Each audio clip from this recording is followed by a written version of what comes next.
Good morning.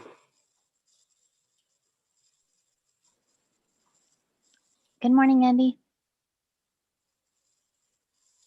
Let's see, let me get you on the right. Sounds like you had a real interesting CAC meeting Yeah, last night. Yeah, I think it's good. We're all being very supportive, positive, cheerleaders, all that kind of stuff. And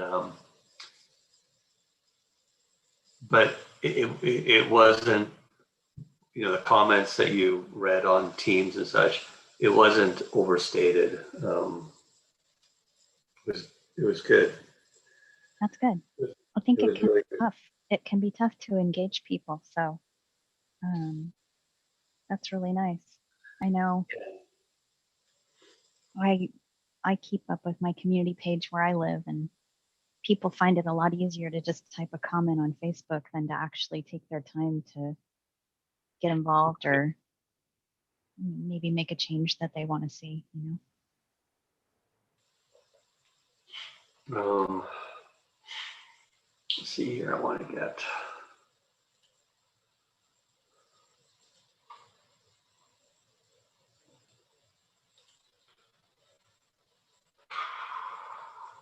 So this shift to SharePoint that Bill was talking about yesterday at the staff meeting. You Right? were you in that meeting? You're in that meeting, yeah. Yeah. I think is a good thing. Why am I not? Where are we keeping in Teams the meeting folders? Wait a second. Hold on. I got it. Okay. Great.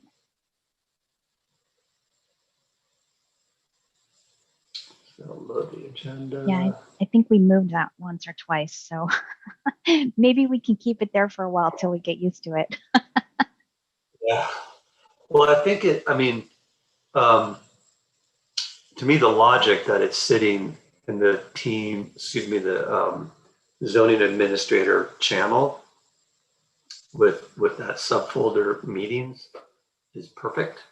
Um, and then in SharePoint, it has, I open it in SharePoint. From there, I go to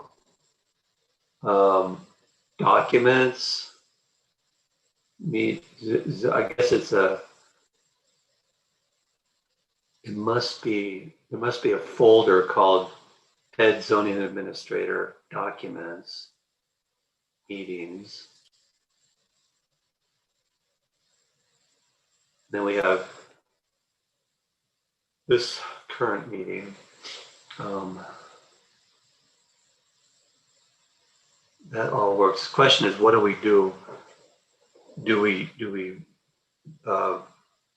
import or bring over or put into this directory zoning administrator channel SharePoint folder, like the 2020 zoning administrator meeting folders?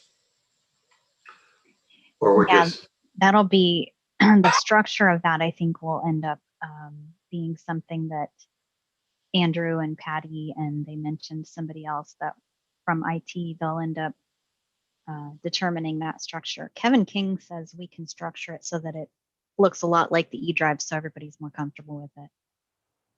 the eDrive structure is uncomfortable. It's Oh, confusing, impossible. maybe it'll I be would, even better then. I think it would not be wise to try to mimic that. Okay, so I'm going to open the folder here.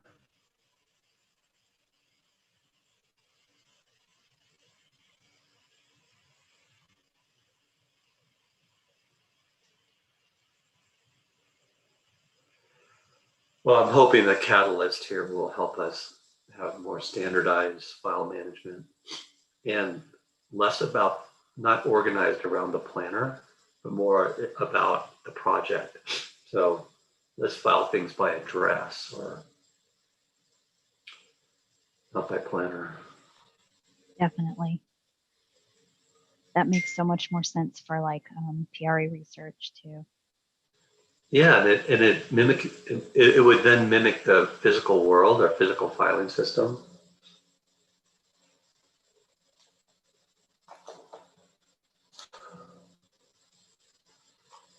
Okay. So you probably saw Connor's note that he's going to be coming Oh, on, yeah, logging on pretty close to the start time. yeah. So,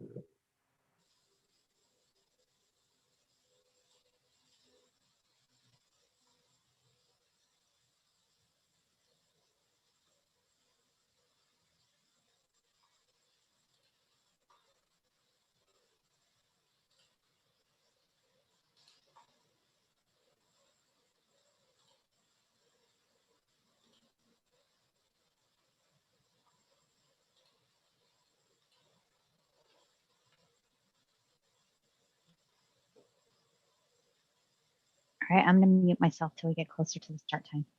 okay.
right. I was trying to pull up the agenda and Adobe got a little funny on me. So I have it open. It shouldn't matter though.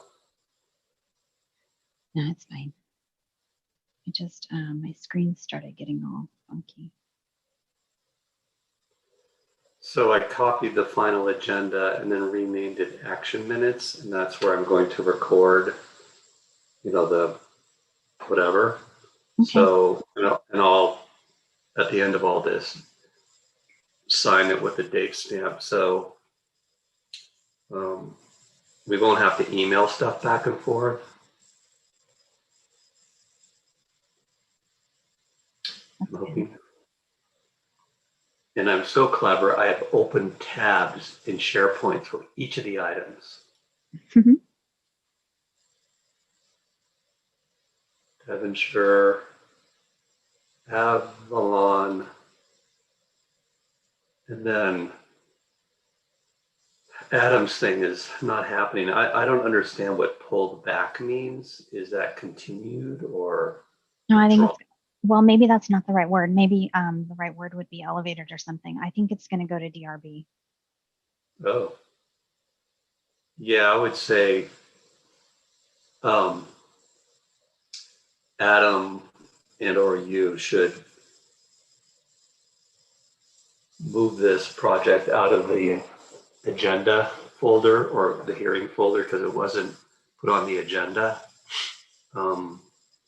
And if I'm sure Adam has these are his original documents, Right. should place them somewhere else. Because what will happen is people will start, at least for me, I do this, I search on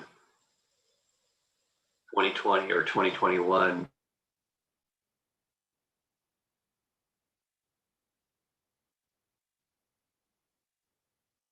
Start the meeting if we can. Testing. Can you hear me? Yes, we can.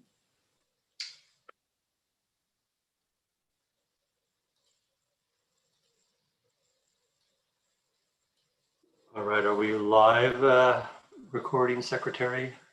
Yep, everything's good to go. Okay, well, I will call to order the February 4th meeting of the zoning administrator, February 4th, 2021. My name is Andy Gustafson. I, as zoning administrator, will conduct this meeting.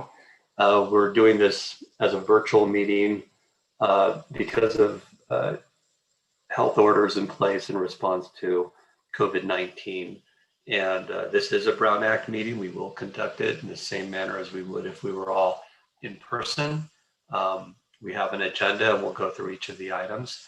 I just want to call attendees' attention to a couple things as we go through this meeting today. If at some point you wish to make a comment, you will need to, if you're attending via Zoom, you'll need to use your raised hands icon. It'll be, I think, on the lower right corner of your screen. Then you'll be recognized to comment. Those of you who may be calling in by telephone will need to press *9 to be recognized. This meeting will be live streamed and recorded and will be available on the internet. The URL or location of the live stream recording is printed on the agenda for your reference. Finally, any matter that is acted on today, whether denied or approved, may be appealed after a 10-day period, and I have to look at my calendar. I think that'll be, it'll fall on the last day of appeal will fall on the first business day on or after the 10th day of this meeting, which in a convoluted way means the 15th of February, end of business day. If for some reason you wish to appeal, please contact the project planner. So the second item on the agenda is an opportunity for the public in attendance to comment, and should there be anyone who wishes to do so on a matter that's not on the agenda, please raise your hand and you'll be given that opportunity I see we have one member in attendance. And I see no request for public comments, so I will move on to our regular scheduled items on this agenda. And I see that we have the project planner for the first item, Mr. McKay, ready for a minor design review permit at, I need to look at it. I can't read the, excuse me. Need to look at the full-sized agenda. 624 Avalon Avenue. Thank you. Let me get my screen all organized here. Yes, at 624 Avalon Avenue. Mr. McKay, can you give your report? And then after that, we will hear from the applicant if they so choose to add more. And then if there's public who wishes to comment after that.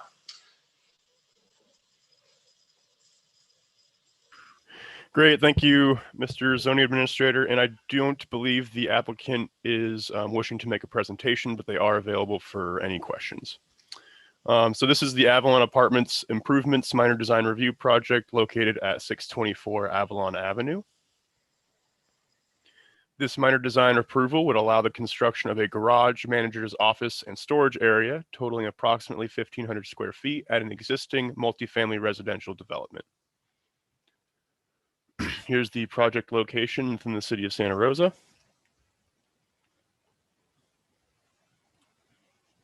Here are the existing site photos, north elevation. The proposed addition would extend to the right of this existing building, as you'll see in the following slides. So here's the north elevation, the same perspective that we just had in the previous site photo with the garage, manager's office addition on the right side. The architectural grade composition shingles would match the existing architecture. And here's from the rear, the opposite perspective of what we saw from the site photo.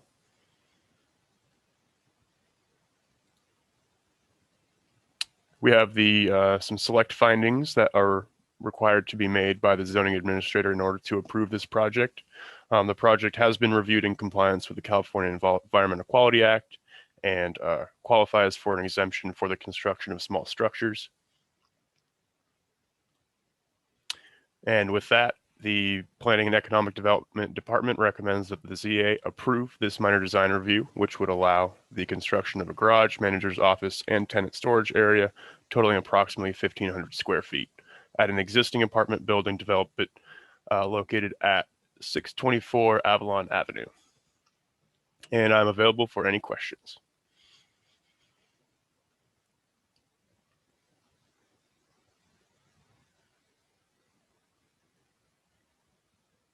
Mr. Z, I believe you are muted. Thank you. Thank you for the presentation. Are you able to share a site aerial that allows us to understand the context or the adjoining land uses that are in place next to the project? So here we have the general plan land use diagram map. The site is designated medium density residential. It is located in an entirely residential block of the city of Santa Rosa, surrounded by some low density residential and medium density residential and medium to high residential. There is some retail and business services up on the corner. And then this slide, the following slide shows that it's located in a planned development zoning district. And the entire area, as I demonstrated in the previous slide, is designated as residential area. And the policy statement identifies these principally permitted uses and uses permitted by CUP in this planned development area.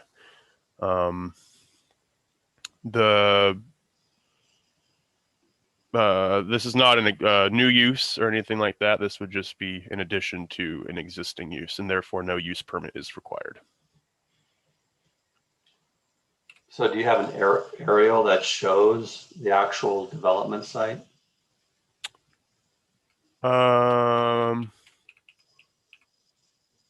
Well, Oh, there we go. Thank you. Can This- you yeah, this- can you zoom in on that so that we can get a better understanding of what's immediately adjoining the proposed addition to this apartment complex? let's see.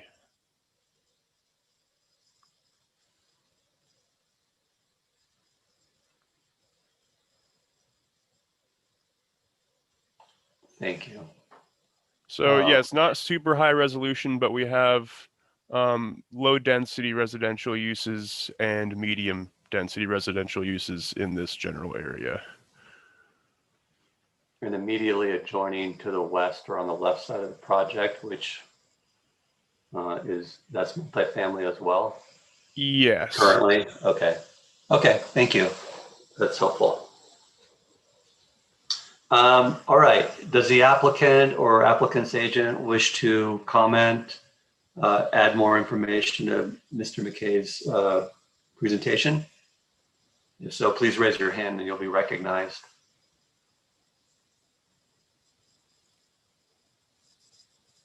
I see that we have Randy. I believe he's the architect on the project. That is correct. He has raised his hand. Can we recognize him? It looks like he's unmuted.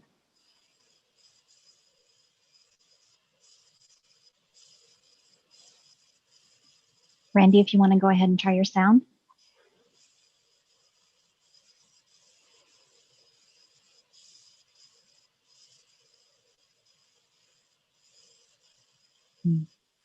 We're not hearing you so far.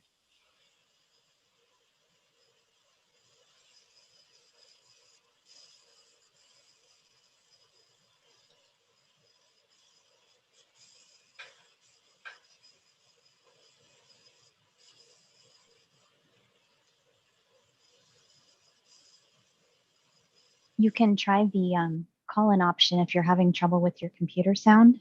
You can log in on a telephone. Or, okay, hang on just a second. If this is your number, the 1557, you just go ahead and get that on.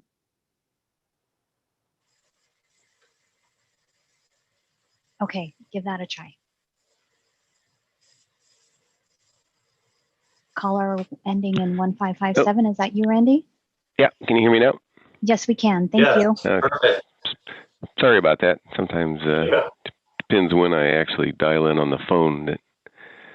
So anyway, yeah, I mean, at this point, I mean, I don't really have a presentation to make unless you've got questions, Andy. No, the main thing was, and the site aerial showed the adjoining uses and gives a sense of not just only the use on the property or the neighboring property, but also the scale of it. So I think that was fine. And I guess the only thing I want to confirm with you that it appears the addition would be constructed of materials to match the existing structures on the property, including roofing and siding materials. Yeah, and the roofing, and we'd actually be doing a hardy plank horizontal siding on the addition. Currently, the existing apartments are sort of a T111 vertical plywood, so we were going to upgrade the siding on the new portion of the project. Okay, right. Thank you for pointing that out. I appreciate that. All right, and then now, unless you have anything else to add, I'll invite the public who might wish to comment to do so. Raise your hand or press *9. We'll recognize you. I see none. So I'll close the public comment portion of this hearing item and now take action. So I think the design, the layout, the roof pitch, the scale of this addition is exhibits an improvement to the property, both functionally and aesthetically.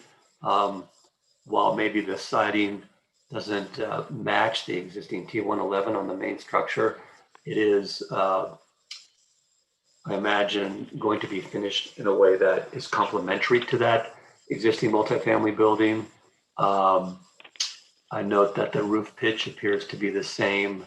So it really, in terms of form and location, its relationship to the existing structure does appear to be tied together and not an independent, separate addition. So I think for all those reasons, this is an addition that improves the property, superior design, and can meet the findings required for a minor design review. And I will approve the project as proposed, subject to conditions presented by the resolution presented by the project planner. So thank you very much for bringing this forward and continuing to have the applicant or the property owner invest in the property to keep that use viable into the future. Thank you. Great, thanks very much. So now we move on to item 3.2, which is a conditional use permit 4810 Devonshire Place. And again, Mr. McKay is a project planner. Are you ready for your report? Thank you, Mr. Zoning Administrator. Let me go into full screen mode. So this minor CUP is for a residential fence, which within a corner side setback at 4810 Devonshire Place. This minor CUP approval would allow the construction of a 6-foot residential fence with 1 foot of lattice located 8 feet from the back of sidewalk where a 15 corner side setback is required. Here is the project site within the city of Santa Rosa. In the far east quadrant, the existing fence location is indicated in these slides.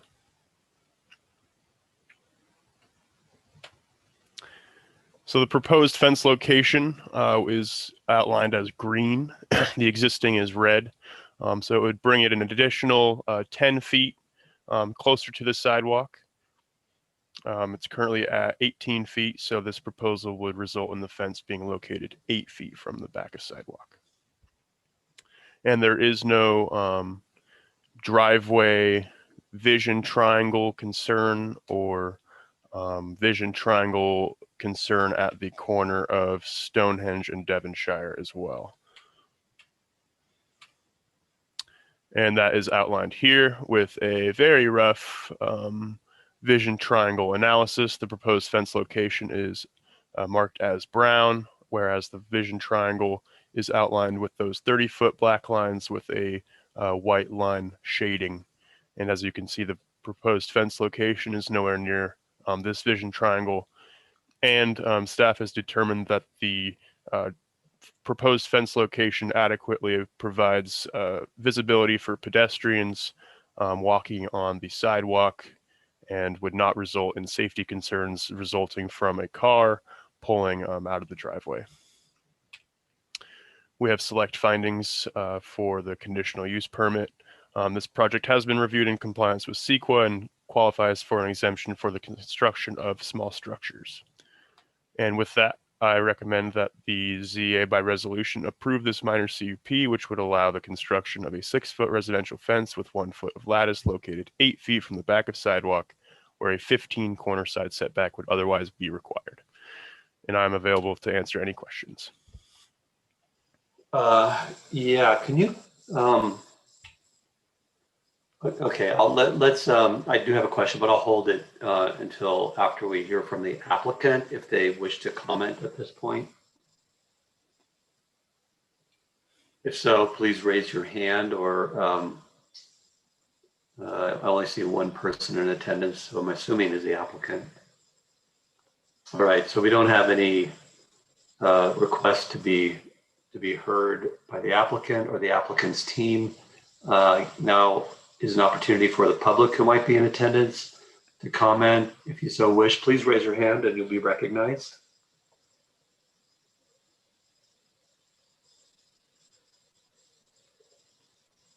Again, I don't see any requests for comment. Mr. McKay, can you confirm that the applicant, the person attending is the applicant? I actually cannot. Let me check.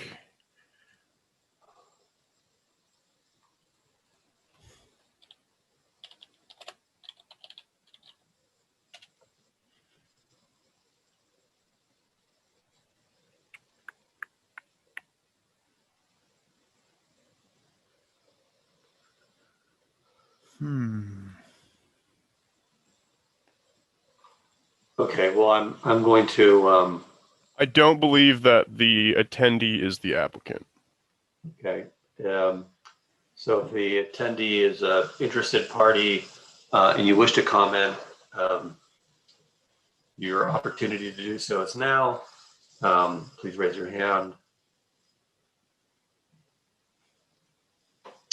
Okay, seeing no request to comment, I'll close the public comment period of this portion of this meeting and bring it back. So, Connor, can you put back on the aerial on your slide?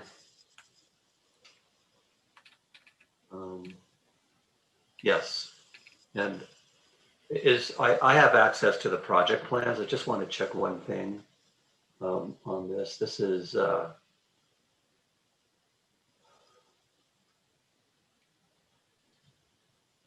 Devonshire, correct? Yes. Okay. I'm just looking at the site plan here. And was the site plan anything more than that aerial, marked up aerial? I don't believe so. Okay.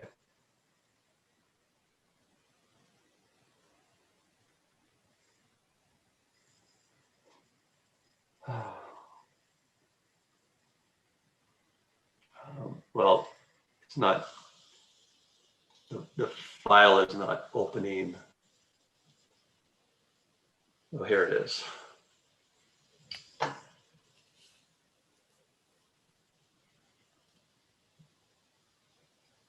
Please bear with me 1 second.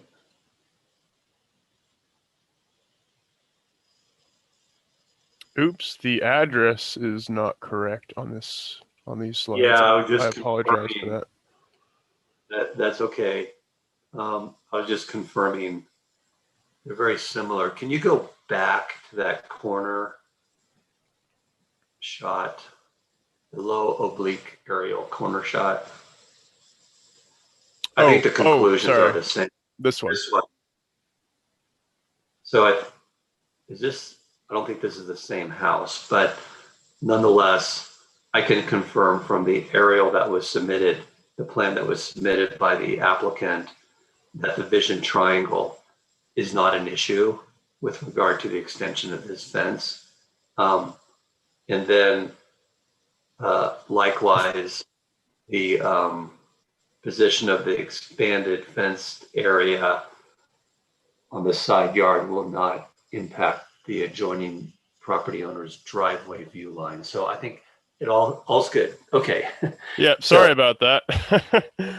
That's okay. So based on that submitted application materials and your presentation, I'm approving the extension of reduced side yard setback for the fence facing a street as proposed is approved. And I'll just note here that this type of corner property exhibits a lot of the limitations that similar corner properties have with the placement of the home and thus constrained rear yard privacy area that is otherwise enjoyed by the other interior lots in the same residential area. So the findings here are completely supportable. And given there's no impact to traffic safety at the corner or the neighbor's view pulling out of the driveway. This works very well. So with that, I approve the requested minor use permit for the reduced side yard setback fence. Thank you very much. And that is the second and last item on today's agenda. So thank you very much for attending and participating in this meeting. And I have the pleasure of close the zoning administrator meeting of February 4th, 2021 at 10:15.